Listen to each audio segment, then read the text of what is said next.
স্বাধীন আমেৰিকাৰ গৌৰৱৰ প্ৰতীক statue of liberty 305 foot 1 inch উচ্চতাৰ এই প্ৰতিমূৰ্তিৰ বিষয়ে কিমান জানে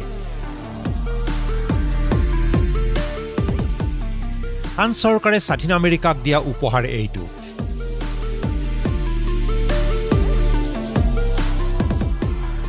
এই উপহাৰৰ আঁৰত আছে এক ৰোমাঞ্চকৰ কাহিনী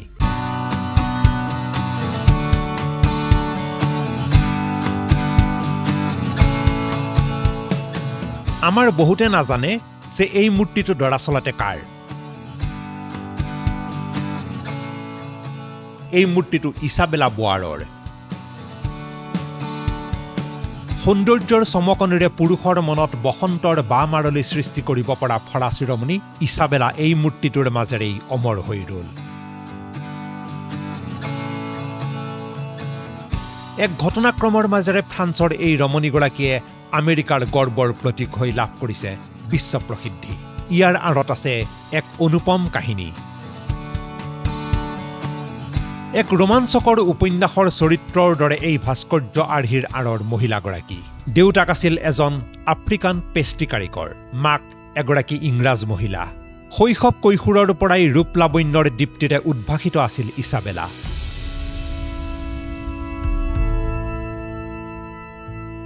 লাবণ্যময়ী ইছাবেলাই 20 বছৰ বয়সতে বিশ্ববিখ্যাত চিলাই মেচিন প্ৰস্তুতকাৰী আইজাক সিংগাৰৰ প্ৰেমত পৰে আৰু বিবাহপাশত আবদ্ধ হয় কিন্তু আইজাক সিংগাৰৰ 50 বছৰ বয়সতে মৃত্যু হোৱাত সমগ্ৰ ব্যৱসায় আৰু ধন সম্পত্তিৰ অধিকাৰী হৈ ইছাবেলা হৈ উঠে দেশৰ ভিতৰতে সবাতোকৈ চহকী মহিলা সৰুৰে পৰা দেউতাকৰ ব্যৱসায় দেখি শুনি ডাঙৰ হোৱা ইছাবেলাৰ ব্যৱসায়িক জ্ঞান আছিলেই লগতে ভ্ৰমণপ্ৰিয় হোৱাৰ বাবেই কম দিনৰ ভিতৰতে সমগ্ৰ ইউৰোপলৈ তেওঁ সম্প্ৰসাৰিত কৰে নিজৰ ব্যৱসায় তেনেতে ইছাবেলাৰ এটা ঘটনা ঘটিল 1879 চনত ডাচ বেহেলাবাদক ভিক্টৰ ৰিউপছেটৰ সৈতে দ্বিতীয় বিবাহত বহে ইছাবেলা 1881ত ডিউক অফ কেম্পুচেলিছ খিতাপ পাই ভিক্টৰে ইছাবেলা হয় ডাচেছ অফ কেম্পুচেলিছ সেই সময়ত ফ্ৰান্সৰ বিখ্যাত ভাস্কৰ্য শিল্পী আৰু স্থপতিবিদ ফ্ৰেডৰিক অগাষ্ট বাৰ্থোল্ডি আছিল এক গুৰুত্বপূৰ্ণ দায়িত্বত ফ্ৰান্স চৰকাৰে দিছিল এই দায়িত্ব স্বাধীন আমেৰিকাক গঢ়ি দিব লাগে পুৰস্কাৰ স্বৰূপ এক প্ৰতিমূৰ্তিৰ পৰিকল্পনাত ব্যস্ত হৈ থকাৰ সময়তে পেৰিছৰ এক সম্ভ্ৰান্ত নৈশভোজত এইগৰাকী স্থপতিবিদ ফ্ৰেডেৰিক বাৰ্থোল্ডিয়ে দেখে ইছাবেলাৰ ৰূপস্বতা শিল্পীৰ মনৰ তুলিকা যেন চঞ্চল হৈ পৰে সন্মোহিত ফ্ৰেডৰিকে সিদ্ধান্ত লয় ইছাবেলাই হ'ব তেওঁৰ মডেল শিল্পীৰ প্ৰস্তাৱত সুন্দৰী ইছাবেলা সন্মত হৈছিল আৰু তাৰ পাছত ইছাবেলা বোৱাৰৰ মুখমণ্ডলৰ আৰ্হিতে গঢ় দিয়া হৈছিল এই ভাস্কৰ্য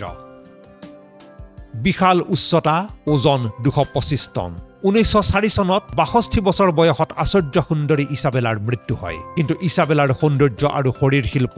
আজিও মূৰ তুলি আছে নিউয়ৰ্ক চহৰত